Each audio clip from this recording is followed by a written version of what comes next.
I'm Lewin. My name is DeAnne Lewin. Well, ever since I think Scott first talked about going to a mission trip, I've always thought that kind of pulled at my heart. I've always wanted to do it and just didn't.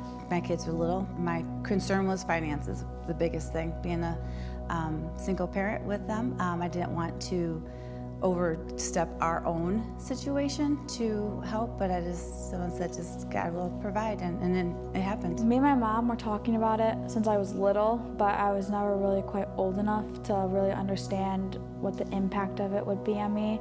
And then my mom felt that I was old enough and she wanted to have the experience with me. So we just felt like this year was the right time to go. We just pushed to go and we went. I'm very conscious of everything and want to do what I can do without having to feel like I'm strapped. When I did the letters and the way that they showed us, that was part of the journey, was that they feel the humbleness of the graciousness of people given to me. I had to say, I am doing this and would you be a part of it? And people who couldn't go could help support through that way and see it through my eyes. And there's people out there that want to help. And I've got funds from people I never thought I would. And it just, every check I opened, I showed my daughter and then I would just cry. Because it was just a God thing, so. Upon my return, we did thank yous after the fact with pictures, and we sent newsletter to show them this is what we did, this is what your funds helped us do, and I've shared everything that I've learned there, and I think that's helped, with the people who have given to me. Even now, I want to go back. My goal is to go back, but I still have that human instinct to say, okay, I gotta see how it's gonna finance out next year. You just have to trust God, and you just have to let that one go.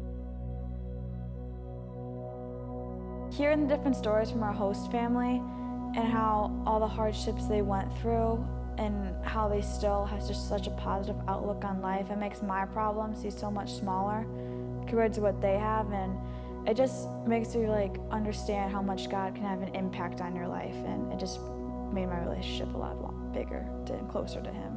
From the moment we were there, they opened up their own life experiences.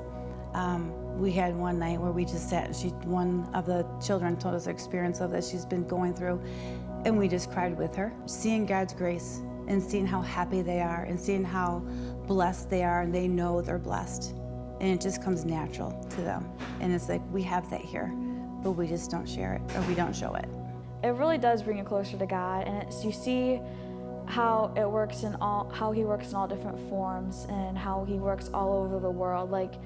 You see, you're in our community and you get comfortable, but then when you get out of your comfort zone, it just makes it, you just really need to go. You build relationships that you wouldn't think you have, but I have a second family down there now, and I just know that I talk to them 24/7 still, and it's just insane the friendships you make down there. They just want to see the hope, and we gave so much hope that I think that if you have that to give, that's what we need to do.